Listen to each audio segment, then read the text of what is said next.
Adversity, bring it. The struggle, I welcome it. Snooze on life, never there. I am Dave Regina, and this is the No Snooze Podcast. Come on.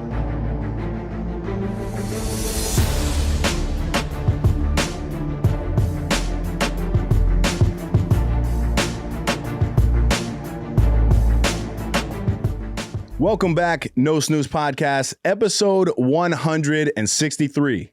As always, I'm in the booth with a great three.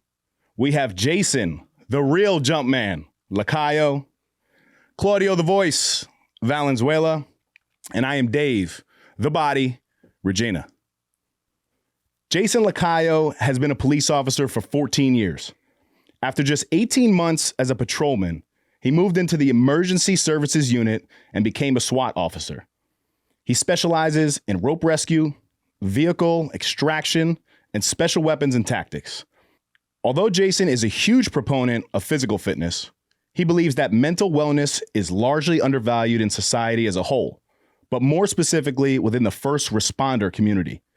Jason has also been a CrossFit coach since 2014 and takes great pride in helping others to improve their overall quality of life through fitness. Jason, welcome to the podcast, my brother. Happy to be here, man. Thank you for having me. And it's okay. So I did mess up that you guys won't hear, but I'll expose myself. Okay. I said a word wrong. I had to do it again. So Jason, man, it's good to finally meet you. Happy to connect with you. We have a lot of, Mutual friends. Yeah, that's right.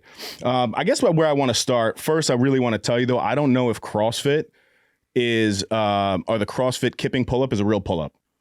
Most people don't think it's a real pull-up, and I don't blame them for not thinking that. I mean, I can do strict pull-ups, so I got that baseline kind of done. So, but anytime I get into a room with somebody like, oh yeah, you do CrossFit, you do those sissy pull-ups. So I'm like, yeah, man, whatever. It is what it is. Listen, I'm the first one to say, like, I look good, like, doing, like, workout things. Yeah. But, like, you're the real deal. Like, you're talking, like, vehicle extraction and, like, that type of stuff. Yeah. I'm Fugazi. All right, so I'll give you that. Can't say that, man. Where'd you grow up, man? Where you from? So, originally, I'm from the Bronx. I was born in North Central Bronx, which is, like, right behind Montefiore. I was born there and then lived there till I was lived in the Bronx till I was about 12. And then I moved to Yonkers. Okay. And that's kind of where it all started to like come together. I always say like where you grew up is like where you went to like middle school, high school. So I went to 8th grade and from there on, I've been in Yonkers. And Yonkers is a very special place. It's like a little big city, you know what I'm saying? So I had to learn fast where to go, where not to go, you know, who to be around, who not to be around, because you could get caught up real quick there. Yeah. I'm very familiar with Westchester in general, but I'm originally from Mount Vernon, New York. Okay, yeah, so you're the neighbor. So that's right. Yeah. But struggle with the same thing because when people ask where you're from, right, sometimes you think in your head, well, when I was 15, I was in Stanford, but from 0 to 15, I was in Mount Vernon. But then when I talk to people who are closer to the Mount Vernon and Yonkers side, I'm like, oh, I'm from Mount Vernon. Yeah. But then if I go to Stanford, I'm like, all right, yeah, I'm from Greenwich, Stanford area. So I can certainly relate to that. The Bronx doesn't claim me anymore because is what I just said, you know, like just middle school and then like high school, that's where you kind of do most of your maturing or growing up. So that's when you're outside, you're going to parties, you're playing sports.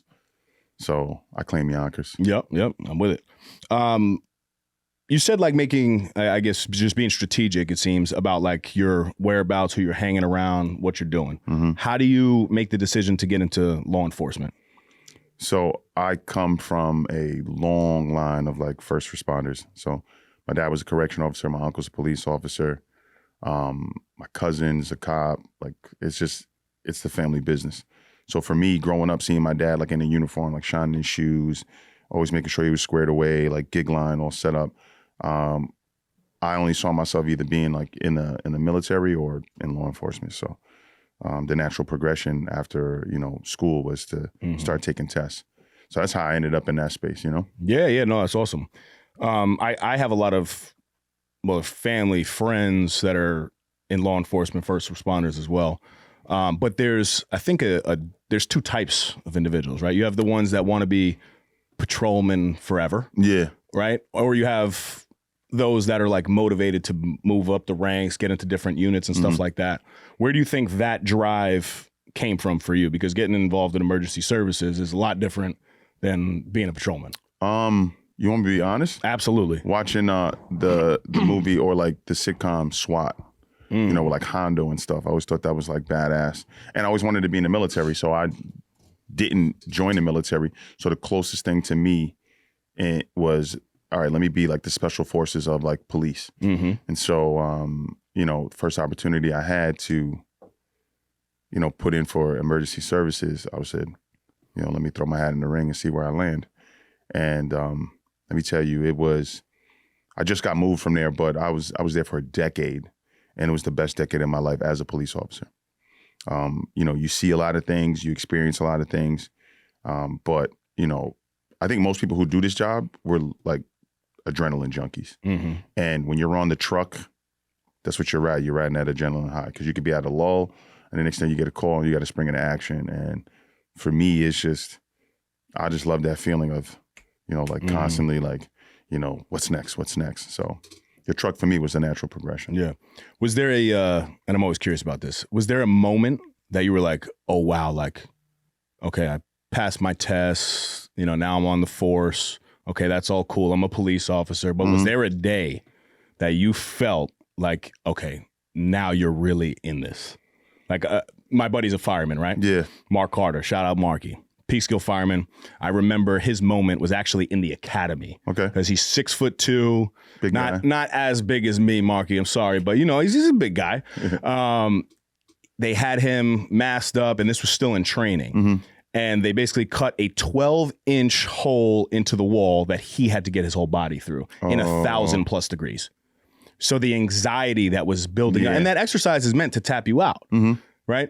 So he was lucky that it was training, because I'm sure that happens to individuals in a burning building. But that was his moment of like, oh, wow, I'm an actual fireman now. Yeah. You know what I mean? Was there like a moment for you, if it's something like a vehicle extraction that you're doing? My first gun run. My first gun run was exhilarating. What is a gun run? A gun run is like when you get a call of a male or a subject with a gun. And I was super new. I was probably on the street for like maybe 3 months. And, you know, the guy, it basically was it was a botched home invasion. So we end up getting there, and my sergeant was like, go to the roof and come down the fire escape. You go, I'm not going. I was like, I kind of looked at him like, yeah, you sure you want me to go, bro? You know, because I'm this young kid, you know, I was like 23 at the time. And this is in the city? This is in the city. This is in the Bronx. And so me and this other dude, we run up to the roof, we sprint up there, and then we get there, and like the fire escape was like right over the ledge. So it's probably like a 12-inch like barrier, and then you got to like hop over to go over the fire escape. So it was 2 floors down from where we were at. I was like, dude, I don't think it's a good idea that I just be standing on this, you know, fire escape, and you know there was a gun in there too. So I'm like, okay, cool. I said, we'll just wait out here. So he's got to come up, because he's going to try to come out the window and come up, so he'll run right into us. But you're on a fire escape, so where's he running? Like literally into your arms? So I'm thinking he wanted to run to the roof and go to like another building or whatever, because they were like so close you can kind of hop. So now we're hopping buildings in the city. Seen that too. This is crazy. And so I'm up there, I'm talking to the kid I was with up there, and while I'm talking, you can hear like the window rustle. And as you hear that, all you see is like, I look over, and all you see is a gun come out. And like I guess the guy was trying to come out of the window, but he had a gun in his hand. And he like looked up, and he saw me through like the grating. And I'm there, and I'm like, oh wow, like it's real now. Like I'm in it. Like this is not the academy anymore. Right. This is real life. Like my life's on the line. Thank God he like dipped back in and ended up like surrendering. But I mean that day could have changed my life, man. Wow. You know, he fires or whatever have you, and you know, we end up exchanging rounds, and someone doesn't go home that night. Do you think that just being from I guess because you grew up around that environment, right? Do you think it was more normal for you in that moment to have the control and not shoot? Because something that I see from the outside looking in, and I could be wrong, it seems like a lot of young police officers are not maybe properly trained, and maybe they, you know, shoot too quick, or, you know, at the end of the day, police officers are trying to get home to their families as well, right? So I completely understand that, but you see like moments like this where you could have easily justified a shot. Oh yeah, gun in the hand, yeah. Right, but do you think, like, what kept you so poised in that moment? So I tell people this all the time. Like I grew up in a super tumultuous environment. Like, you know, you'd go to a party, you know, being like 15, 16, there were guns at those parties. There were knives at those parties. You know, violence happened at those parties. So, you know, those kind of traumatic situations, you learn how to be as calm as possible. You know, I always say I function better in chaos than I do in like peace, you know, because like I know how to react. Oh, you know, like for me, it's more like when it's too calm, like what the hell's going on? Something's going on, right? Yeah. So like chaos for me is where I'm like in my zone. Mm-hmm. And so for me to be in that kind of position, you know, I'm thinking of different outcomes. Like I shoot, it ricochets, because you're accountable for every single round. Mm. So, you know, I shoot, it ricochets off the fire escape, hits a innocent bystander. That's on me. So, you know, unless I haven't dead to rights, I wasn't gonna, you know, take a shot. So I think just me just coming from, you know, where I come from, right, and being around that type of stuff where like you had to remain calm and keep a cool head, because things could go left if you don't stay calm. Yeah. Speaking of going left, better you than me, my brother, because that sergeant would have been like, Dave, it's gun run the other way, not the opposite way, not the opposite way. No, that's awesome, man. Thank you for sharing that. Not a problem. What's been, I guess your toughest moment in life to overcome? And I guess it could be on the job, it could be off the job as well, though. Anything that comes to mind, like just a groundbreaking moment for you that you're like, you know, this is a big hurdle in my life, and now I have a decision that this thing can either break me down or I can use it as fuel to this fire. Deciding to get off the truck. Like that was like between 2020 and 2022, that was probably the busiest I've been on the truck. What's the truck? The emergency services truck. So Gotcha. I'm sorry, I'm using No. jargon. I got you. Yeah, because we ride around on this like ambulance looking thing. Mm-hmm. And in the back, there's like our special weapons stuff. There's our rope rescue stuff. There's our medical stuff. So it's the real deal back there. Like when yeah. people assume, because when I assume, I think there's bazookas back there. I think there's like like dudes ready to. We got 40 millimeter launchers. We got all that good stuff back there. But we got like skeds, medical equipment, vehicle extrication equipment, stuff to remove animals. Like there's everything back there. You name it, it's there. Animals are back there? No, we got like oh, it's called an animal. No. To snares. Gotcha. Stuff like that, like gloves to like grab raccoons and. Oh, okay. Y'all got to do that too? Yeah, man, we do it all, dude. Wow. We do it all. So, between 2020 and 2022 we did a lot, and I'm telling you, the call that broke me, where I was like, I don't know if I can do this for another 6 or 7 years, was we went to a wrong way crash on the 287, and it was a family that got hit. And when I'm telling you, the car was obliterated, there's just a frame remained. And when I got there, the son was being put into the ambulance, asking if his dad was okay. So I'm like, as we're walking up, I see something under a white sheet. That was his father. And I think that was the moment where I was like, damn, like this, I don't know if I could continue to do this. Because the worst part about this whole thing, and I don't know if any other police officer or first responder has experienced this, we actively were working on saving the guy who created the crash. And it's like, this guy just killed 2 people and we're saving him. And to me, that was like, morally, it was a conflict for me, because, you know, this man just killed 2 people. He's living, you know, and then now a son has to grow up without a father, and I got to save this guy. So I think at that point, that was something I had to like sit down and really think about. Do I want to continue to be in this aspect of it, or do I want to like move further back behind, like, you know, the front line? Who else died in that crash? You said 2 people. His friend. Oh man! So they were coming back from friend? they were coming back from like a basketball game or something like that, man. And I was just like, damn, dude. And you know, you see stuff like that, you know, but like, I think the older you get, the more you realize how important family is. When you're young, you don't really think about that, right? Because you're young, you're invincible. You don't think about longevity. You don't think about growing old. Nobody thinks about that when they're in their 20s, right? So, you know, when you get older, you start to see, you know, you have like friends that you went to school with, they start to have families. And then, or they passed away, or they got incarcerated. start to see these things, and then you start looking around. It's like, damn, I'm like last of the Mohicans around here. Mm-hmm. So you start to put things into perspective, and like, you know, my brother started to have his family, so I was like the uncle, and like I just started thinking about things like that. So going to calls like that, just you put a lot of things into perspective. You leave these calls, and they don't leave you; they stay with you for a little bit. So it's like, I was like, damn, man, I don't know if I want to keep doing this, because like I have the emotional intelligence to understand that like that's not sustainable to continue to keep seeing this. So I was like, yeah, I probably want to like, you know, just take a step back. Yeah. It was a sobering moment, man. Yeah, to say the least. I value your take on family even. So last night I was just on your Instagram, right? And I saw your story about mom and like, you know, just how you got a kid. I don't know if you picked her up. Man. You picked her up from maybe the airport. From the airport, Right. And your point was like, you know, just valuing the moments that you have with parents, because we don't know have them how forever, long. So it was like 10 o'clock at night when I was doing this. And I talk to my mom all the time, but I saw that and it inspired me to just text my mom and say, Mom, I'm so proud of you. She's coming up on 5 years of sobriety now. Oh, God bless, man. I'm proud of you and I love you. But it was because of what I saw on man, your that's Instagram. solid. That's great. No, man. very Thank cool, you for sharing man. that, bro. Absolutely. Ironically, November, right? The month of November is centered around men's health awareness. Yes. Right?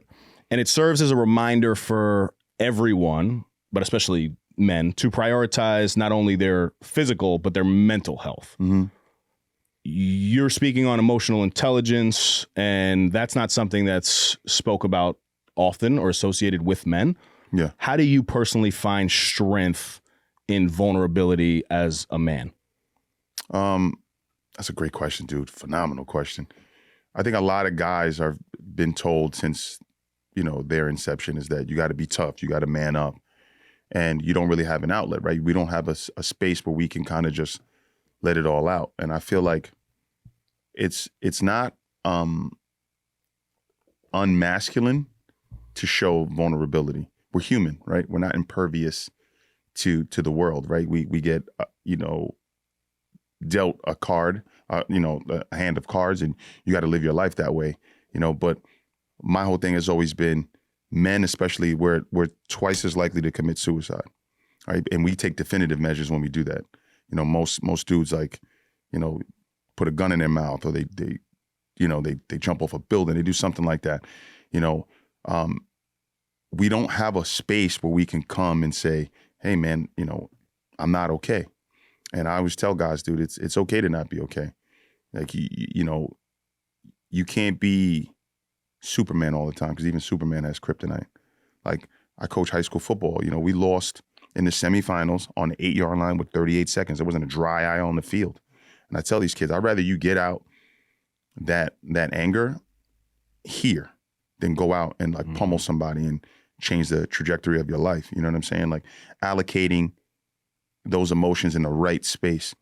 So that's why I tell dudes, man, like, I'm not saying, you know, you wake up in the middle of the night, you stub your toe on the coffee table and you start crying. I'm not saying that, but like, I might do that. And you could.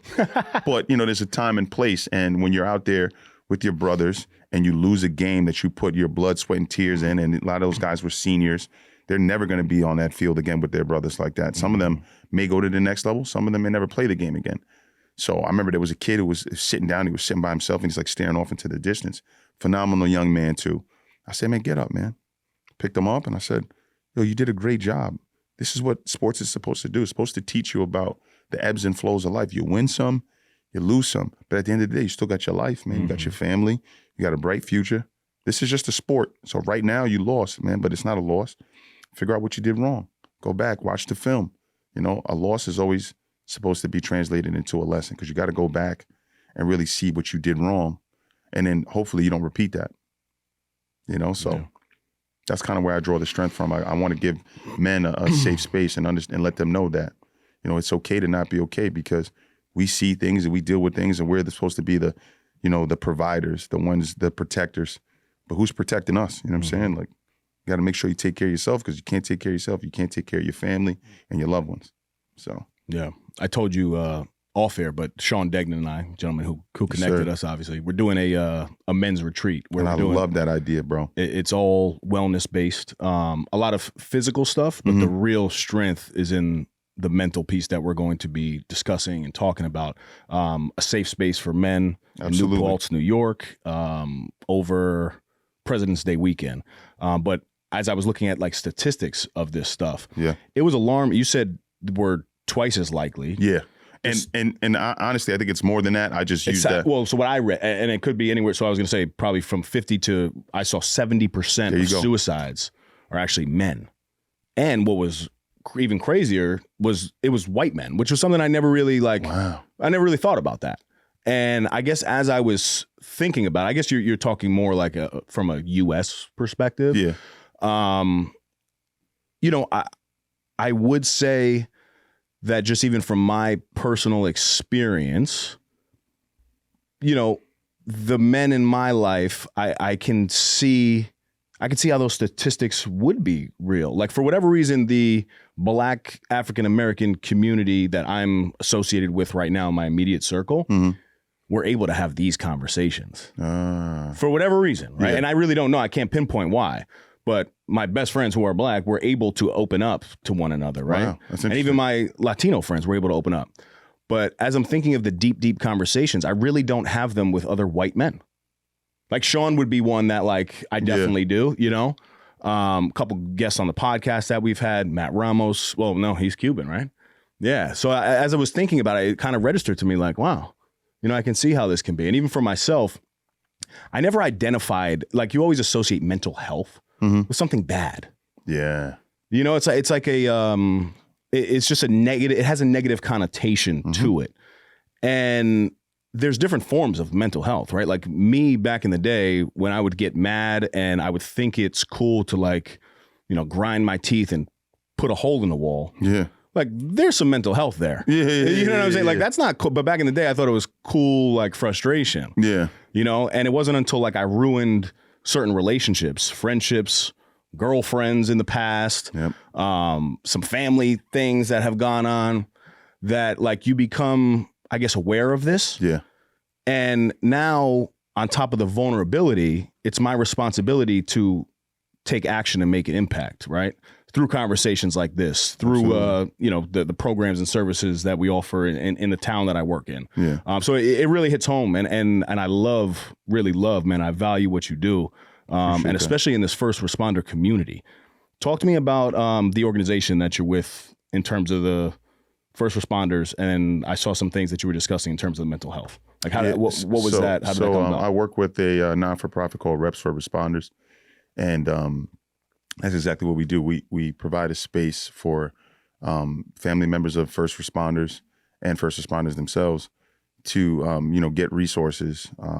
The man who started it, his name is Frank Vose, young man who I feel like has lived 3 lives. Young dude, he's like 27, but you know he struggled with alcoholism, and you know he was at a point where you know he thought of committing suicide, ending his life, and you know he was at the bottom of the bottom, and now he's at the top of the top. You know, to be sitting in a room contemplating taking a life to now he's on the sergeant's list. You know, he was off the road for a number of years. He's back on the road doing the job that he loves. He just received an award from the ASPCA, I think yesterday, for saving some dogs. You know, working with him, we have helped a lot of police officers because what happens is like there's a stigma with it. You know, you go to a mental health professional, the job hears about it automatically. They take your gun, you're sitting in a room, and you're not doing the job that you love. And then like a lot of people, and I mentioned this the other day, is most cops associate themselves with just being a cop, and we're so many other things.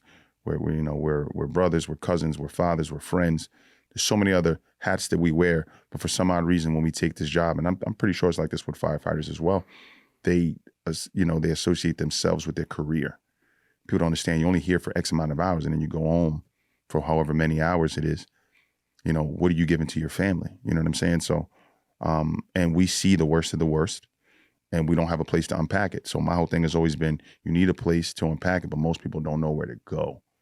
So we provide a space where, you know, you can come and have a conversation. And if you need the help, we can get you the resources that you need. Also, we do like social events where we do like gym meetups. We're going to be in Impact Zone in New Jersey this weekend.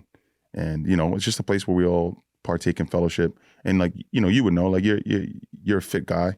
Most of my friends, and I'm pretty sure most of your friends are guys that you frequent the gym with. So it's like when you're in a room with people who are like-minded, you can really partake in fellowship and get your point across, and you see people's, true selves.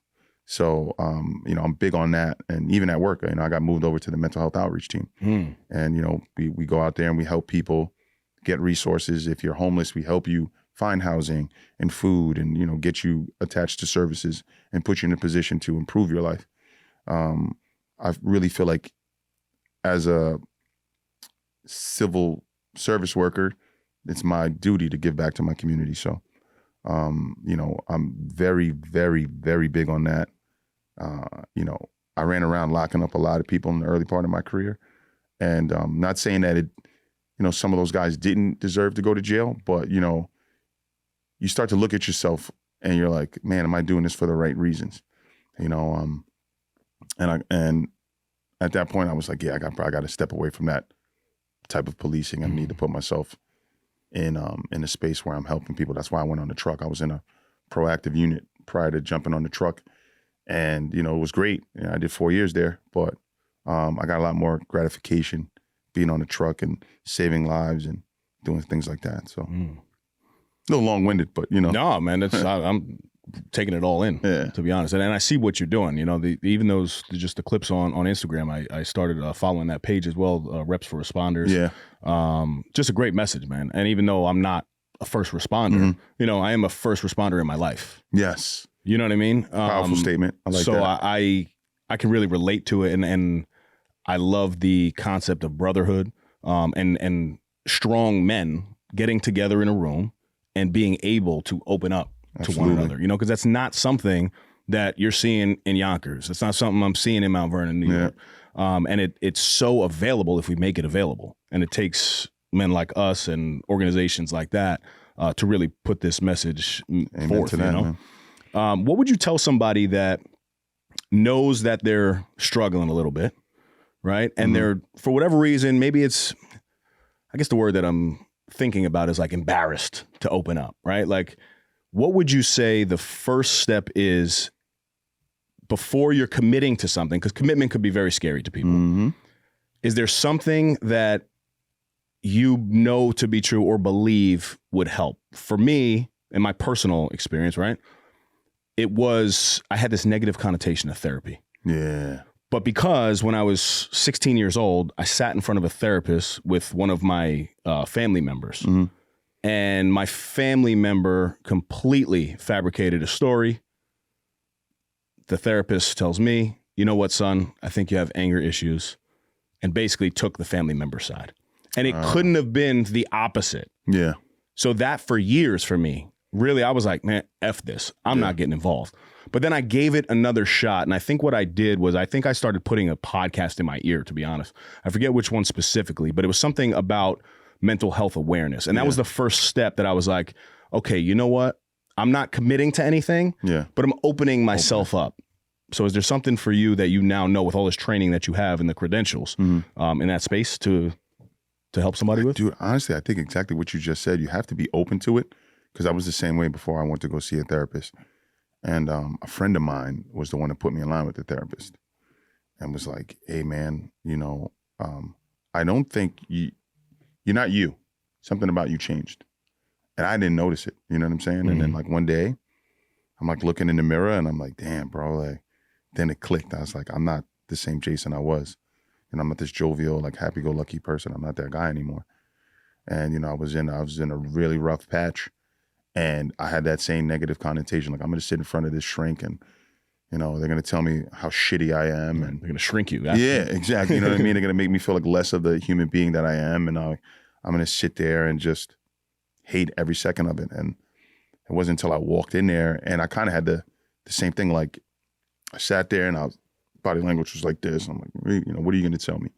So they started asking me stuff about my childhood and like then moving forward, and then start unpacking things. And by the end of the that first session, I was sitting there, I was just like, I felt like I was in a 12-round bout with a prize fighter, because she had unpacked so many different things and why I am the way I am and why I think the way I think, because of the things that I experienced, but I never was open to sitting down in front of somebody. Mm-hmm. And, that was like 7 years ago, bro. And I still go, Yep. I'm still active. I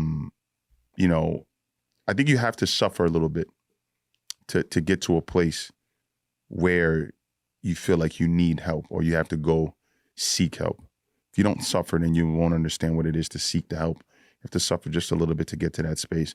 And I had been through it at that point, and I was like, enough is enough, man. And thank God, like that good friend of mine had the wherewithal to tell me, like, send me a car. I was like, you need to go there. And I was like, all right, cool. If you see something different and you hear it in my voice and you see how I'm acting, then maybe I should pay attention to it. So that's big. That's a good friend. Yeah, man. Very thankful. And I will say this too, like, even still to this day, right? I'm very comfortable in any uncomfortable conversation. And I'm blessed to have the knowledge that I have now. Yeah. But even still, I will tell you, I do not like sitting in front of people talking about the things that are making me feel the way that I'm feeling, right? Yeah. But I've learned how to process. I tell therapists right from the jump, though, please don't ask me if I'm upset in a moment, well, how does it make you feel? Yeah. You know what I'm saying? And I feel like a lot of men, we associate therapy with that exact moment. And that, for me, I hated it, because that was the first real life experience that I had when I was 16 years old in that therapist's room.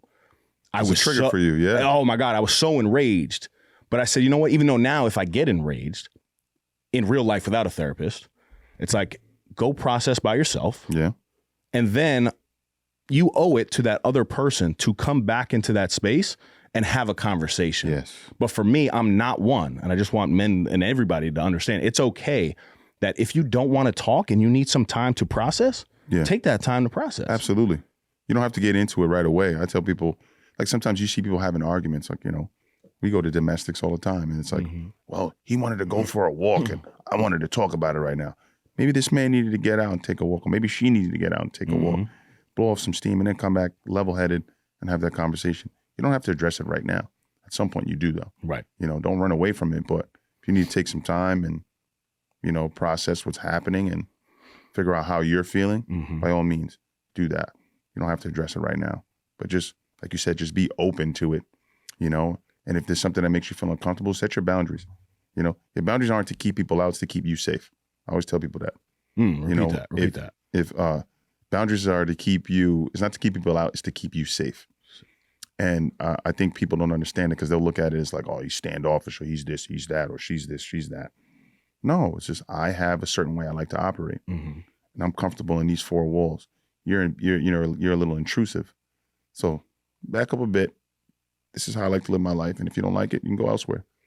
If you can deal with it, you can stay around. If you can't, see you later. You said something before that made me want to unpack a little bit more, because it was very relatable to me. I've seen in my relationships, people that I've been tight with for years, when you start making the transition and you start becoming a different version of the Jason Lacayo, of the Dave Regina that you are today, I almost feel like you're not accepted. And it's something that I battle, because I'm like, damn, I still want my people to love me for me. Yeah. But the truth is, I'm no longer the individual that they knew me to be. And although I possess the same qualities, but I believe that I've just, evolved and I'm growing. But I feel like certain people aren't really accepting of that. Do you experience that? Yeah. And how do you deal with it? Evolution creates growth and expansion. So when you're evolving, some people aren't going to be able to make that journey with you, man. And like I always say, people who are meant to be in your life will be in your life. They're not meant to be there, then somehow the universe creates a space where they're no longer in there. I always say, if you're not making me better or helping me get better, then you serve no purpose in my life. Like any friend that loves you and cares about your well-being wants to see you get to that next level and grow. Some people are very complacent and they stay in this small space. In the chapter of life, you may meet somebody in chapter 20. and leave them right there. You know, because you're constantly growing and evolving. Some people just get very comfy in a small space, and they just don't want to move from there, because you got to go to an uncomfortable space to grow. And some people just aren't cool with that. It's just like, nah, this doesn't feel right. I know that I do this well, so I'm going to stay here. If you're trying to be great, if you're trying to, move the needle, you got to get a little uncomfortable. And I think most people don't want to take the time to experience that feeling. And they're just like, you know what, I'm good here. I'm going to stay here. Or, Dave is the guy he used to be. He's too good for us now. No, Dave just leveled up. Dave is, he took it up 2 or 3 notches. You should do the same. And some people don't think like that, man. If they're not there with you, then they weren't for you, bro. It's hard. Yeah, I know. You know what I mean? It's so hard. No, the older you get, the more you'll see it. And we spoke about age earlier. It's like you're at that age where now the pendulum's gonna swing a little bit, and you're gonna be like, damn, you're gonna look back, and there's gonna be some people back there, but you're pushing forward, man. You're a successful guy, and sometimes like some people that you feel that are super close to you, that love you, there's a little bit of, I don't want to say like envy, but like when you start to grow and move like that, there's people who wish that they could have did what you did. They just didn't bet on themselves like you did. So there's like a little bit of like animosity, you know what I'm saying? Because maybe they had an idea and they just sat on their hands. You just acted on it. You bet on yourself. And then now you're at where you're at. You bet on yourself, man. Like you believed in who you were and you did the work. They didn't. Why should you not reap the benefits of that? That's just my philosophy. No, I appreciate it. And then hearing it from you, it definitely, it hits home. But it's something, I swear, man, almost every day I think about it at some point, whether it's somebody who like, I remember one of a recent article had come out and I was like, it was the first one that came out, and we've been doing this podcast for over 3 years now. And, we had traction, but not like the publicity that's coming in now. Yes. And I remember like having a conversation with somebody who's really, really, really close to me. And if I'm being truthful here, I wanted their validation, and because I was speaking to them in the moment and no acknowledgement of anything. And I don't know if it was on me to be like, oh, well, I wanted it, but like, I love this person so much that I'm like, damn, I wanted their like approval in that moment that I didn't receive for whatever reason. And you just got to keep going. You have to keep going. And at some point, not that you're trying to leave people behind by any means, because it's not like we're on the freaking moon, let's be honest. Right? You know what I'm saying? Like, I'm not trying to make it seem like that. But just for anybody out there that wants, I genuinely want more for myself, right? Like you want more for yourself. You're continuing to achieve. You're stepping into spaces where you could have a 20, 25 year career and gone with a beautiful pension. You're stepping into all these other spaces strategically. Yes. Right. And that's what I really value about you, man. That's a beautiful thing, because not everybody has that drive and passion behind it. This episode is brought to you by Hudson Valley Teeth Whitening. Hudson Valley Teeth Whitening is an experienced teeth whitening salon where you can get up to 7 shades lighter with just a 60 or 90-minute session in a professional and relaxing setting. They offer the most superior product coupled with the highest quality of customer service available to get you instant results. Whether you have an important event to attend, such as a wedding, birthday, anniversary, interview, or you are just unhappy with the color of your teeth, this LED light technology helps whiten your teeth fast and easy. At Hudson Valley Teeth Whitening, they understand how important your smile is to you. And speaking from personal experience, you'll be guided by highly efficient staff in a relaxing environment to reach your desired shade. Let them know you're a friend of Dave's from the No Snooze podcast and connect with them at HudsonValleyTeethWhitening.com or on Instagram at HV Teeth Whitening. Now, back to the epi. Talk to me about your routine a little bit, man. Oh man, you seem just like just like you seem like a regimented dude. I can definitely relate to that. We were talking off air about like, yes, you like the chaos, but if something in your life, gets shifted real quick, you're like, And so I wake up. I try to do the same thing every single day. So I wake up, I journal. Like you actually write things down. Yeah. Has that helped? Yes, dude. Really? exponentially. That's man. the one thing that I have not really, I've done it for 30 days. Yeah. I did the 30-day gratitude here and there. I can't keep the habit. So find something that like interests you. So like for me, what I do is I'll wake up and so my journal starts with like a quote. So I get like the quote of the day. And then like I start with the quote and I have like this app and if something moves me, I'll write it down. And I write it down and I do like this quick little Bible study. Then I meditate for 10 minutes, max.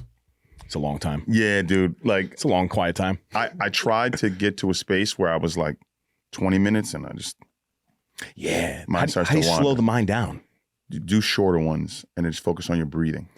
CV was telling me about that one time, right? Like 3 to 5 minutes is like a short ones work because you really focus on your breathing in the short ones. Guided? Like guided meditation. What do you use? Yeah. I use Headspace. You do?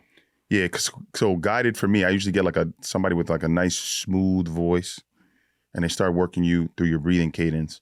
And once you start focusing on the breathing cadence, that slows everything down. And I notice like my pulse drops, like I start to feel a little relaxed and then I'm like, okay, cool.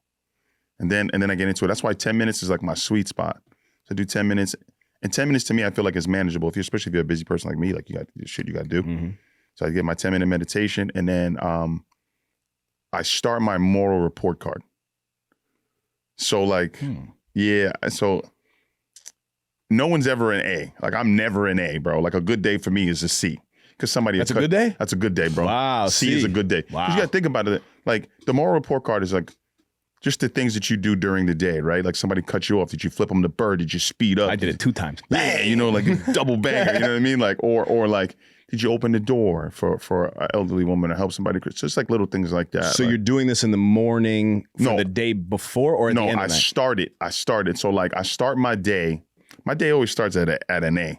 But by the time I get out of the house, okay, I got it. It always starts as an A. It never finishes as an A. It ends up like a good day for me, like I say, is like a C+. Oh, okay. Yeah, because like, you go to work and like somebody says something that annoys you and you say some stupid stuff or whatever. And or like you just have like a shitty thought. Like I try to really process those things because we all could be better human beings. And I feel like we're losing that human contact because of like cell phones and social media and shit. Cause like people are one way when you see them, on social media, but when you meet them in person, they're completely different. So, I want to be as authentic of a human being as I can, So like the relationships, like asking somebody like, yo, dude, how you feeling today, bro? Like, how's your spirit, man? You good, bro? Because some people are like, hey, how's it going? Or like, you ever meet somebody or have a friend that never asks you how you're doing? Yes. They always open up with what the fuck's going on. They unload on you. Yeah. And I'm like, dude, man, it's 10 o'clock in the morning, bro. Like a good morning would be nice. Like that kind of stuff. So it's, it's the small things like that I like to, start my like moral report card with. But like usually, like I said, by the end of the day, dude, I'm a C. I love that concept, dude. The moral report card. Yeah, I'm a C. Can you, at any point, raise your score during the day? Like if you do something good? Yeah, you can. And are you that aware of it throughout the whole day? Because this is beast, dude. This could be this should be a book. I am. I try to make people like, you never know what somebody's going through, right? So like you having a brief conversation with somebody could change their day. Mm-hmm. So like you got to think about that. Like I wake up every single day and I make a conscious decision to write my energy before I walk out of the house because you never know who you're going to run into. Like I tell this story all the time. Like I went to work one time and it was like quiet. And then all of a sudden we get this call, male on the roof, suicidal. And this dude, when I get up there, when I'm telling you, my man is swinging his feet on the roof, like all he had to do was just push off. And me just having authentic conversation with this man prevented him from jumping off that roof. Now, what happens if I woke up in the morning and I'm like, F the world and fuck everybody, like if I'm like that, I meet this guy, you don't have the balls, jump, do it. And this guy jumps. Yeah. Like I contributed to someone losing their life. So it's like the small things like that, or like if you're at Starbucks, like, maybe the person behind you look like they don't got it like that. Hey, listen, do me a favor, whatever this person gets, just put it on my thing. And it is what it is. But and we'll go. I did that one time. Uh-huh. Yo, this chick had 3 kids behind her. Oh, she ran up the bill. Sausage, egg, and cheeses for everybody. A Gouda bacon, Oh, she went ham. Yo, dude, she got the venti. Yeah, and like I remember seeing her, and I saw like a tear in her eye. Yeah. Like, so I was like, I'm going to grab this woman's bill. She was like, oh my God, thank you so much. And then all these kids came out. Yeah. My bill was $46 at Starbucks. You know what, though? Maybe she didn't have it like that and she had to feed those kids, man. You help somebody's life. Yo, dude, I couldn't believe it. But yes, no, that's so true. But yeah, man, I really like that concept. Where'd you get that from? You know where I got that from? I got that from, I was watching a documentary. Jay-Z, it was like on Tidal. Jay-Z had like the footnotes or like the cliff notes of the 444 album. And one of the guys mentioned like a moral report card. And I go, damn, I'm gonna try this. It's fire. And as soon as I started to implement that, I started to get a little bit better with how I interact with people. Can you get like an extra credit or something if you're not doing so well by the end of the day? Yeah. You could. I mean, if you want to attack it like that, of course you could. But like, I try to start my day, like I said, with those things, and then like I move my body. Yeah, honor my gifts, and then the intention is fire there, man. And waking up with the intention is, and that's huge. That's huge. Something that word intent. When you wake up and you move with intent, that's huge. I think a lot of people just are aloof, man. They just wake up and they exist like a shopping bag in the wind. There you go. Right? There you go. Or a balloon, where you just go and floating through life. Wherever the wind takes you, you go. Like. But there's so many people like that, and it's never want to be that guy. But it's also like.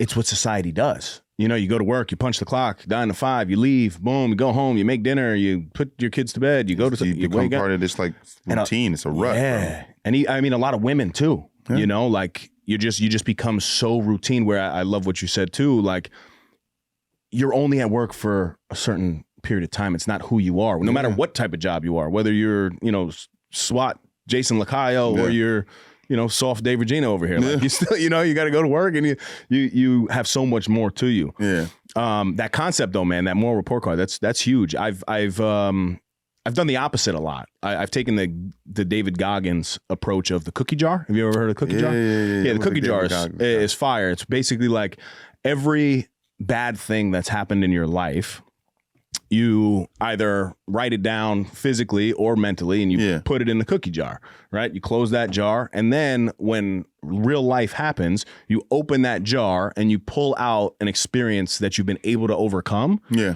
And it allows you to propel forward in that difficult moment.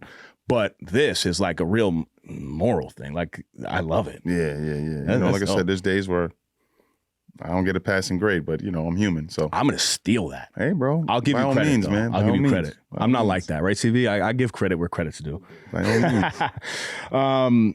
The Real Jumpman, right? Yeah. So your Instagram, The Real Jumpman J. Yeah. Where did that come from, and does it have to do with your exclusive foot collection here? Yeah, that's where it came from. One of my boys. This is years ago. I was probably like 17, 18. These guys, one of my boys is like, oh man, you got more kicks than Jumpman himself. How many did you have? I used to work for Nike too. So in my peak, 500 pairs. That was like at the apex, it was like 500 pairs, and I was like, I made it, and then I slowly dwindled down the collection. I only kept like the Heat or like everything. So I was a big everything you wear is Heat, bro. Well, I appreciate that. Yeah. I appreciate that. But like when you were a kid, I know there was like a certain pair of sneakers or a couple pairs that you couldn't. Jordan 11. See, so like the Jordan 11 was one for me. Jordan 5, Jordan 6s. Like I was a big Jordan fan growing up. So I could get some of the pairs. Mom and pops hooked it up, but then some pairs I couldn't get. Right. So I made sure I got every single pair that I didn't get when I was a kid. And I got them twice. I got them twice, exactly. I got one to wear and one to keep on ice. Yeah. So it just came from my extensive collection. That's fun, man. Yeah. Have you leveraged it at all? Like, have you done things in that community with it, or you just like hold it? Like, and where do these sneakers stay? I used to do like this whole like buy, sell, and trade stuff. Shout out to Sneaker Lounge in Eastchester. You can make some real bread too. Yeah, when they were in the original spot, I made some great money with those dudes. I had access to a lot of a couple of my boys like had stores and like were able to hook me up. So I was able to make some money with those dudes, and I made generous amount of cash. that I put towards my house, and it's like an investment. It's like stocks and bonds. Mm-hmm. You buy something that is going to be or is a classic. You hold on to it, and then somebody paid top dollar for it, and you just dump it off. But Favorite sneaker of all time? Of all time, my favorite sneaker of all time. One. I don't even own it. The Yeezy one, Red October. Really? No, yeah, the Yeezy 2 Red October. I'm sorry. Really? Yeah, don't own it. I own I would have never thought you would have said that. Yeah, man, the Nike Yeezys though, not the freaking Adidas ones. Right. But, yeah, that because I almost had the sneaker. That's why it's like such a thing. You're one of those guys. It was literally on the table, and I was gonna get it. And a Nike rep, so at the time he was having issues with Nike, and he left Nike. I was there the day of the release. My boy had it all boxed up, ready for me to go. The Nike rep came and snatched the shit off the table. Oh man, I think for me it'd be the just the Bread Ones. Bread Ones, huh? That's my favorite shoe, man. I got 4 pair of them fucking things, bro. What size are you, man? 10. Oh, that's no. Yeah, it's not gonna fit me. yeah. Like a 12 and a 13. Yeah. And what's crazy? So I just got the Ben and Jerry's. Dunks? Yeah, the SB Dunks. Yeah. Yes, fire. But got them in a 12 through Marky Carter. Okay. Dude, my toes turned black. Oh, yeah. But I'm still wearing them. I don't give a F. They're man, fly. it's heat. Yeah, it's you know heat. what I'm saying? My toes will go black for this heat on the feet, bro. CB's into sneakers too. What's your favorite shoe, CB, of all time? Space Jams, 11s. Space Jam 11. Yeah, that's my number 2. I got 3 pair of those. I got the original, not the original, but like the retro. Mm-hmm. Then it came out with the one with the 45 on the back. Yep. Got that. Yep. Had to get those. Yeah. So I played it. I actually played my whole high school career in Jordan 11s. Oh, I was that guy. Oh, Yeah, wow. I was that guy. And there was a year that I was playing for Greenwich High where we had all of us had the black and red on our feet, which was a sick. Oh, Brett 11 is Only in Greenwich. Only in Greenwich. Only in Greenwich, yeah. Only in So you Greenwich. didn't have that where I was at. Switch your mentality from I'm broken and helpless to I'm growing and healing, Okay. and watch how your life changes. You said that. Yes. What's that mean to you?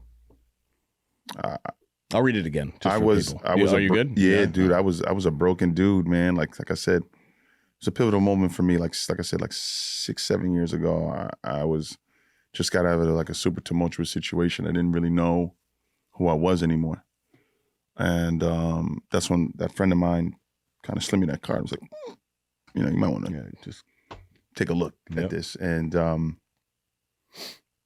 I had to really like be honest with myself, man. I had to be like, yo, listen, dude, like you're not in a good space. You need to figure out what it is that you need to be the old version of you. And not that I ever went back to the old version. I became a new and improved version. Mm-hmm. With some old qualities. That were good. Obviously, yeah. Kept I that mean, with you, because, right? the original blueprint is me, but I had to change my outlook, because I was so consumed in like what I was in that I didn't realize that these changes were happening to me. And when you change your outlook on life, I mean, there are endless possibilities. You got to stop playing victim at some point and take accountability for your actions. And then when you do that, when I did that, I should say, my life started to change. And I never talk about this like publicly, but like I had a plan to like take my life. You know what I'm saying? Like I was gonna make it look like an accident. Like no one would have ever known that, I quit. And then I sat down and I thought about like my mom, thought about my brother. And I was like, damn, man, like, and I don't know if that was God talking to me, I don't know what, but the plan that I had was pretty like to the T. And I don't think it would just look like an accident. No one would ever know. But I thought about how my family would respond to it. And I was just like, damn, Jay, this ain't the way to do it. And I had that moment of like enlightenment where like, all right, man, like you got to dig your heels in the ground and start pushing towards a space where, you can be Jason again, man. And so I started to make that change, but I had to change my outlook, so. It's deep. It's very Appreciate deep. that, man. Yeah. No, I appreciate your vulnerability, man. It's an amazing thing to witness. Yeah, I mean, because somebody's probably gonna listen to this podcast that probably was in that same space and just didn't, like I had a conversation with Frank, and Frank was kind of saying the same thing. Like, he had a plan and he told me the plan. Like, and I was like, damn, like, whew. We were both in this space, but I would have never known if we didn't get into a room, sit down and have a conversation. Mm-hmm. And, you know, he was open enough to have that conversation with me and tell me that. So then I was able to share that with him. Like, yo, dude, you're not the only one. Mm-hmm. So I know there's people out there that you know, it runs through their mind, man. Life gets that bad at times. But, you know, there's always more. You know, it's just, you got to be willing to put the work in to get there. It's just sometimes when you're in the middle of a fight and you're getting your ass kicked, you don't know that the bell's going to ring and get to the corner and your cut man and your trainer's going to be like, listen, man, you got to, you know, do X, Y, do this, you know. And to me, the cut man and the trainer are like your family members, man, the people that love and care for you, your support system. Those are the people that are really in your corner, you know. And so when you're broken down and beaten, they're the ones that's going to tell you how to get back on track. You know, they're going to point you in the right direction.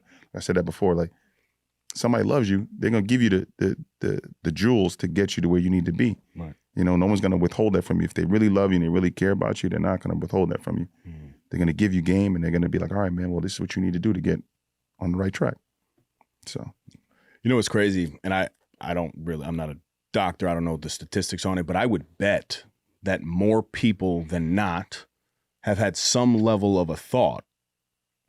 Right? Would you agree with that? Of like, absolutely, I don't want to be here anymore. Like even when you think about like even high school, you hear kids all the time like, oh my God, I want to kill myself. You know, and you don't realize the power behind the words. And now what we have to start doing is like shifting that, you know, like just as a society. My daughter is 3 years old, right? Mm-hmm. The other day we're sitting in McDonald's.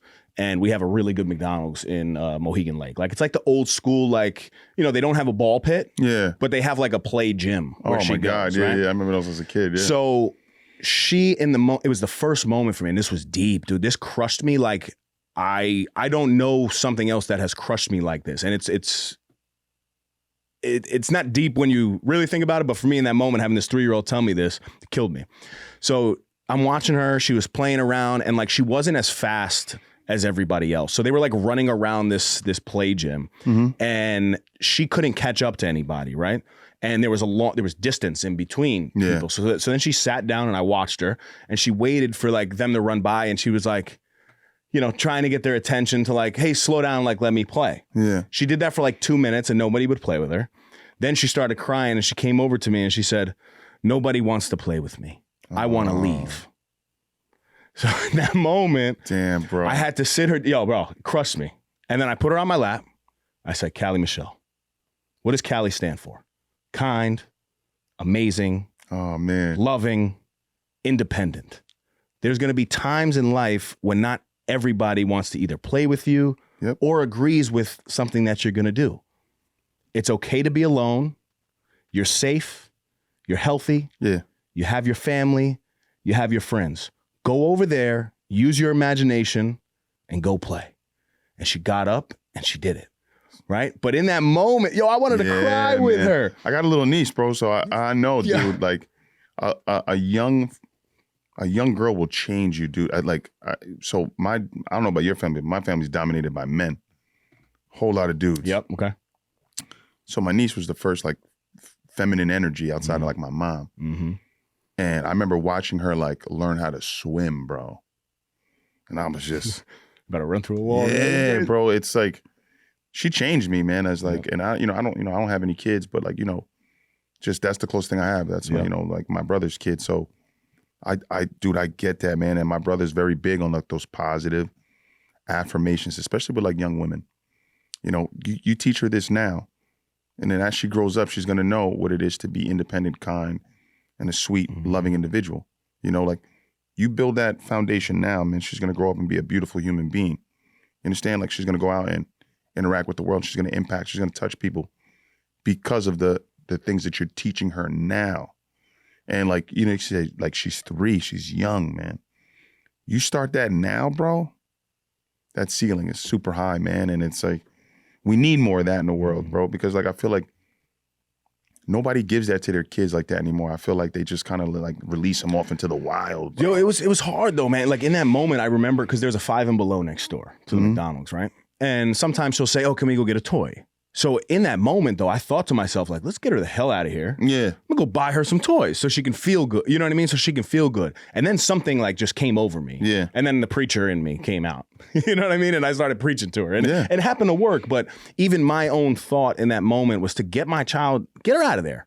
You know, like you don't want to see her suffer at all. Yeah. But now we're having conversations about like people contemplating life, right? Yes. Like, so if a parent, even like me, I'm trying to do something nice for my child in that moment, that really wouldn't have been the right thing to do. It's like to, you know, to push her back into that fire. Trying to create that mental toughness too. That she's going to develop at this young age. Absolutely. Yeah. And it wasn't until this conversation that it actually made me think about that moment. Yeah, bro. But yeah, man. You know, letting her fight through it, you know, like to help her more than it hurt her. Getting that toy would probably hurt her, you know, so. Shout out to you for that, bro. Oh, man. No, I'm not looking for the kudos, but thank you. No. Thank you very much. I appreciate that. I give credit where credit's due. Talk to me about some acting, man. I'm not going to lie. I'm not. Everybody knows this about me. I'm not a movie guy. You mentioned a couple films. I can't say that I've seen it, but how'd you get into that? And that's such a cool thing because from my understanding, you're like, I would be like an extra for real. Like you can strap me up into some SWAT gear. Yeah, and I'm gonna look the part, figure, though, yeah, bro. absolutely. Like I'm gonna really look like that guy. But you're actually the guy. Yeah. Because you do it in real life and you do it behind the scenes. Yeah. Talk to me. I had a good friend of mine I met at an event, Fit for Duty, put me in line with like the Actors Guild, and he's like, "Listen, man, you know we film stuff all over the city for Netflix, for, you know, like Blue Bloods and stuff like that. So like if you're ever around, you know, I'll give you a call. So we'll send out a text message." And so I was able to be an extra on a few shows like The Equalizer, Blue Bloods, NCIS, you know, like stuff like that. Just so dope. Yeah, and then back in 2006, I was an extra in Pride and Glory. That was pretty dope because I got to hang out with Colin Farrell for. What's he like? He's a super cool dude, man. You know, we asked him a bunch of questions because you know he's like a notorious dater. He dated like Britney Spears. Did that movie Alexander with Rosario Dawson. So we asked him a bunch of questions about that stuff, and he was in that Carmen Electra, not Carmen Electra, Electra. Carmen Electra. The Marvel movie. He was Bullseye. See, I am of no assistance. See, yeah, you know, like you're looking in, for like a give me the name of this thing, and I got nothing for. Yeah, he was in Electra, and was it Ben Affleck's ex-wife? Jennifer Lopez. No, the other one. But it was his ex-wife or ex, and now that's the next ex and the next. Aniston. No. Crawford. No. Abigail. No, you got to research it. But she was in that movie, and so we were asking. People are driving in their car right now, and they're screaming the last name. Jennifer. Damn, I can't think of her name right now. I don't know why I'm drawing a blank. Jennifer. I'm gonna get this before you guys. I'm just gonna guess. I don't know. Gardner? Jennifer Gardner. Yeah, Jennifer Gardner. That's what it was. I knew it. See? Got it. Yes. You got it. Yes. I'll give it to you. So, yeah, we were just like picking his brain. He was super cool, very friendly with us. But that was like my first stint with like acting. And I was on a Netflix special called Dating Around, which definitely changed my life a little bit. But yeah, that was pretty interesting after that. We shot it in like 2018. It didn't air till 2019. And it just, like, my following kind of, like, jumped through the roof because we were on, like, BuzzFeed, Spike TV. And so, like, that's kind of how I, like, rebuilt my following was doing that Netflix special. That's very cool. That's a bit of a game changer. Yeah, man. So, sidebar, you know, if your people are looking for imposing figures that really can't do much, but just really, like, got to look. All you do is stand there, bro. That's what I'm saying. So they give you, like, this little mock gun. You stand there. They tack you up. It's not even a real gun? No, bro. Oh, perfect. No.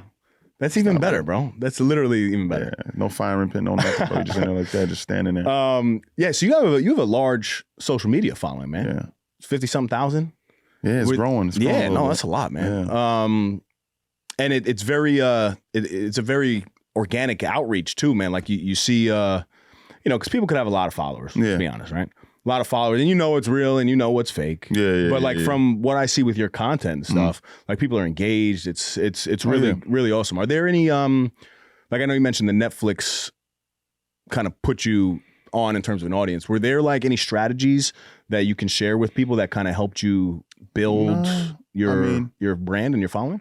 I say this a lot too.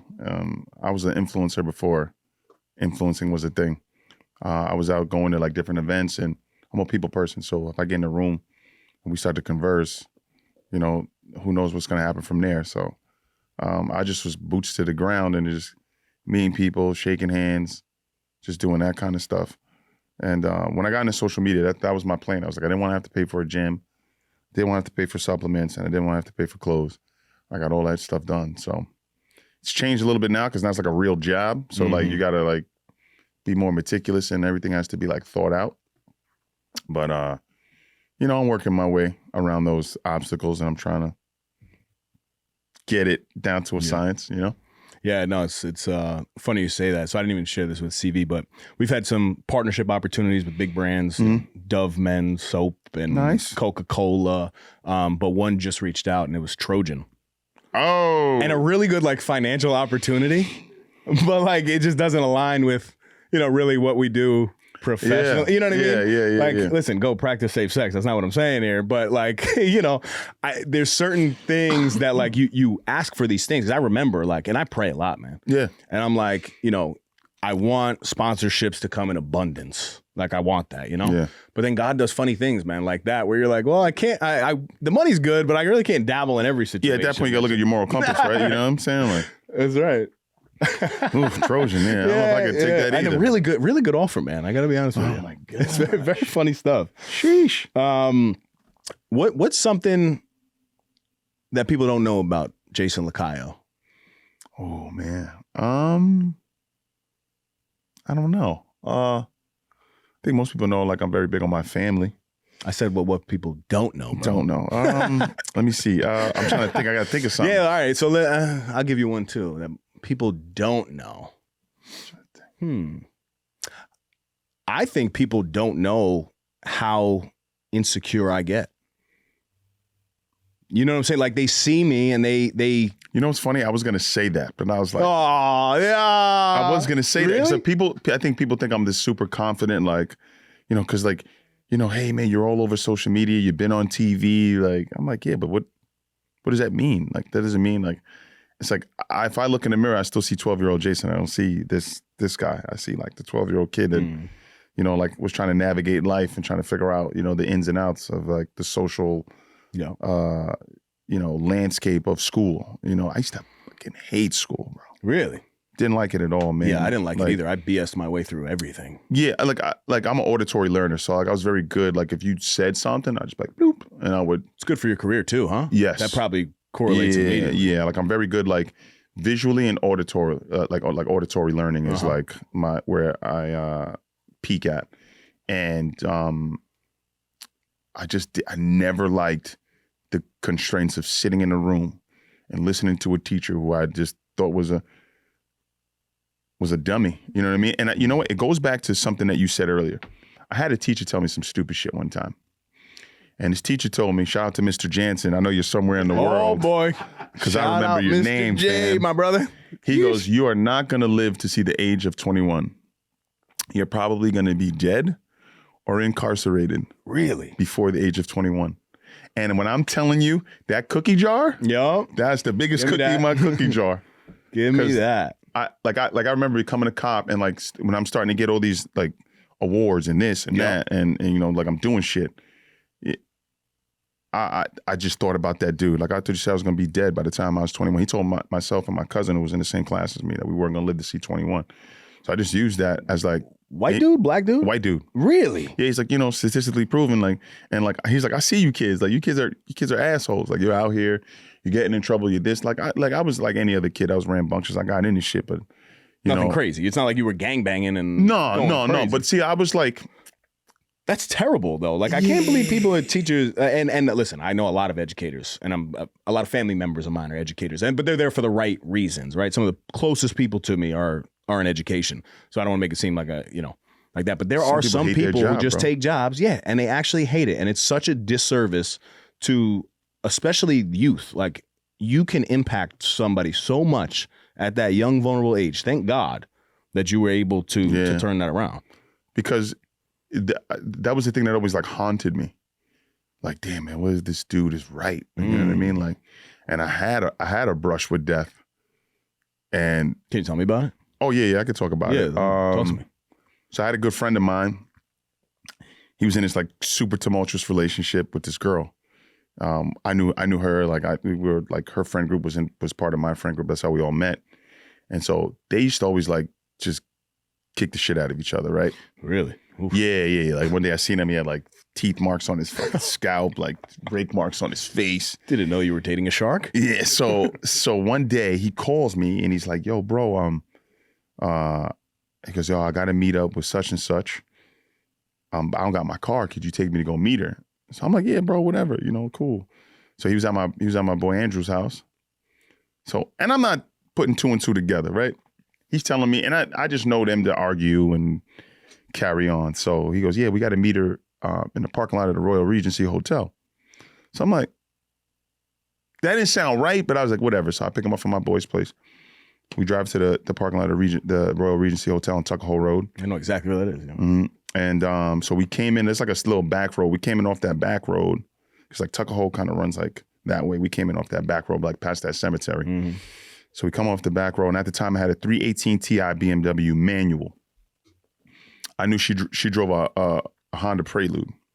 So he's kind of briefing me like what happened. So they got into some shit, and he said something crazy to her. And like maybe 2 weeks before that, he had gotten to an argument with her at her dad's house, or at her parents' house, and he blasted out her back window. Like the brother came out, tried to like defend his sister, and the back window ends up getting broken. So I guess dad had enough of him. So he goes, "All right, man, do me a favor." He goes, like, "Just drive me over this." I'm like, "Cool." So now we in the parking lot, I'm tucked in the back. I got the car in first gear just in case it goes left. So she drove a Honda Prelude at the time, but when she pulled in, another car pulls in behind her. It was like a like champagne-colored four-door sedan of some sort, tinted out. So I'm sitting there and I'm like, okay, cool. Like, so she jumps out the car and starts screaming. She's carrying on, screaming, and they screaming back and forth. Then some tall chick hops out the passenger side. Then the car behind them, two dudes pop out. I see one dude got a crowbar. So I'm like, oh shit, like we're about to fight. So I've never been a coward, right? So you want to fight, we can fight. And my boy folding the Golden Gloves, so he had hands. So I'm like, all right, so I guess we're doing this. So I'm getting ready to put the car in like park, like, put the e-brake up. And then I see the other dude walking, but he's walking like kind of slow, and he got his hand in his waistband. So I'm like, let me take the shit, put the brake down, put the shit back in first. So I start driving. I'm like, yo, this dude looks shaky. So as I start driving, they start running towards the car, and the guy on my side pulls out a gun. So he pulls out a gun. This dude on the passenger side has the crowbar. He hits my windshield. And when he hits the windshield, this guy on this side takes the gun and shoves it through the window, through the driver's side window. So it just sounded like a big like pop. So now I'm like, the car stalls out, and it was almost like a flash, and I was like, we're rolling, and I just see blood, and I'm like, oh my God, this dude shot the gun. But it was the blood from his hand. And when it went through, I had tint, so it kind of like wrapped and scraped his hand, and his hand was this. So now the gun is like literally right here. So I'm sitting like this. On you. Yeah, so the blood's on me. So it's his blood. My boy now hops out the car, starts fighting the guy with the crowbar. So I'm like, oh, I got to do something. So I try to grab the gun. So I'm like this, but I don't want to grab it so it goes off. So I'm literally trying to grab his wrist, and he's just like pulling, but the car's rolling. So I'm like, damn, how do I get out of this thing? So I push the door open, and that freed him up. And so I end up falling out the car, and then he literally has me at gunpoint. He's like, "Oh, if you move, I'm gonna kill you." So I'm like, shit. So now I'm talking to the girl. I'm like, "Yo, this is what you're doing. Like, we know each other. Like, I know your dad. I know you. Like, I know everybody." And she's just like screaming at this dude still. So anyway, long story short, this dude basically like pistol whips me and like prones me out, right? So he's like, "Yo, if you move, I'm gonna kill you, bro." So I stay there. He takes off and goes after my friend with his friend. So long story short, they end up leaving. I go try to find my friend. I can't find him. So I just wanted to like run out to see if I could get the plate. So as I run out to go get the plate, 87 is right there. Oh, yeah. So they hopped on 87, but a cop car was like right there. So I ended up talking to the cops, like, kind of explaining what happened. Like, these dudes just robbed him because my boy had a chain on. He took his chain, whatever have you. So he had like this gash on his head. So ambulance get there because apparently he ran into the lobby of the Royal Regency and they kicked him out. They was like, "You're gonna bleed on our floor here. You can't be in here." So they kick him out. So the ambulance comes and they're like, "Oh yeah, like we gotta take him to the med center." Like med center, like that's for trauma. Like, oh yeah, he has a fractured skull. Oh my God. So when they go up to the med center, so I got to stay with the car. They go up to the med center. He ended up having to get brain surgery. He had to get a plate in his head. Wow. Yeah, bro. And that was like kind of a pivotal moment in my life because I feel like my life could have went one of two ways after that night. And I could have went the criminal way and handled it a certain way, or I could have went the opposite way and did the right thing. And, thank God I did the right thing. But yeah, man, but the whole time that shit has happened, I'm like 20 at the time. Wow. And I'm thinking, this dude was right, bro. Like, I'm going to get smoked before my 21st birthday. Oh my God. So that was Full like, circle, yeah, that was like replaying in my head. And I'm like, oh shit, man. Wow. It really has to come to this. And like, I'm a man of God, man. Like, I'm a very spiritual person. And when I'm telling you, like, I was praying and God answered my prayers. I'm still here to talk about it. But yeah, that could have went left. God bless, bro. Yeah, that's crazy. Was there a second though? Did you think you were in heaven when you saw blood? Because I'm very dramatic. If that were me, I literally would have thought like to myself, like, oh my God, I'm having this out of body experience. The first thing I did, I'm shot, I'm dead. I was touching myself to make sure I didn't have no holes. Because sometimes Nah, adrenaline. it's crazy, bro. What do you mean you're checking? That's not a normal statement. You're checking yourself. Yeah, I'm checking myself. Because I've been man. around, like, I've been at parties with like dudes like let round. I was from here to like where the lights are on. A kid I know let rounds go at somebody, and I'm like, so I know what I've been in that kind of situation. So I'm just like making sure that he don't got no holes in him. I'm good. Okay, crazy. Cool. Now we got to try to make something happen. So, yeah, I mean, I didn't really like panic though, because I always say like, this dude's got the gun. Right, of course. He knows what he came there to do. Me crying and begging for my life is not gonna prolong this or expedite it or whatever. He's gonna do what he wants to do. So like I always said that if I ever go out like that, I'm not gonna be going out like begging for my life. Yeah. Just take it how it comes, whatever it is. But, I was praying though. Wow. Because the whole time he had me prone out, he could have did it then. Yeah, so of course, I was like, damn, bro, like my life's gonna end in the parking lot. Well, hopefully God found that guy too. Oh no, they found him. Like there's like a whole second part to this story where like apparently like he threatened somebody that I know with a gun. And he knew who he was. So he was like, yo, listen, I know the guy. Wow. So it all got back to you. Yeah. So like I could tell you where he works and I could I could point you in the right direction if you want to handle it that way. And I'll never forget this dude. There was a detective. His name was Detective John Hayes. He's since retired from Yonkers PD.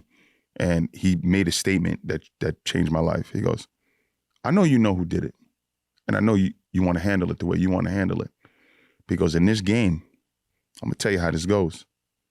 Someone gets hurt. Someone comes to hurt you. And there's a whole lot of funerals and people crying. And I go, holy shit. And at that time, he had already like sat down and spoke to my dad. My dad was kind of telling him like, hey, my son's taking police tests and this, that, and the other. Right, because you're trying to come up in that world. Yeah, so you don't want to be involved in that. He goes, do you want your life to be like this where you kind of got to look over your shoulder if you decide to do something or send someone to do something or whatever? But I know you know. Just think about what I just said. And that kind of righted the ship, I should say. Yep. Wow, what a great story, man. Yeah. I mean, I'm sorry that happened to you. But I'm happy you're here to share it. I'm happy it happened to me because it put me in the right space. I always felt the guilt because like my boy's life kind of wasn't really the same after that. Right. Yeah, because like you have issues when you have like brain surgery, you got to get your depth perception back, your hearing, vision, things like that. So like I always felt guilty, and he was already like a wild dude. So like I feel like I added to it, you know what I'm saying? Like, I always thought it's like you have like survivor's guilt, like what if I just sped out of there?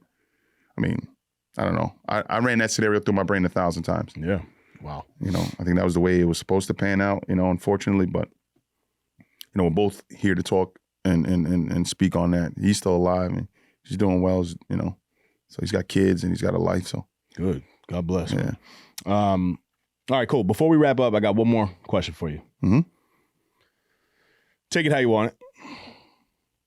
What value do you want to leave in this world? Ooh, my legacy. That I just wanted to help people. I'm very big on that, man. That's why I took this job. You know, I'm very big, like, proponent of helping others. I feel like that's something that, like, God put on me. Like, I've always been the guy that people come to in a protective role, or, you know, in a supportive role. Like, so I just want to leave when I'm dead and gone. I just want people to be like, yo, that dude helped a lot of people. You know, he always put people, you know, in the right position to win, to improve and better themselves. That's all. Like, because if I'm winning, you know, that's one thing. But if everybody else is winning, that's another thing. That's like a beautiful thing. So like my family members and like my friends, the people that are close to me, like, you know, we spoke about this before. Like, if your friends really love you, like, your victory is their victory. Mm-hmm. You know what I'm saying? Mm-hmm. And that's just how I think. I feel like I'm here to help.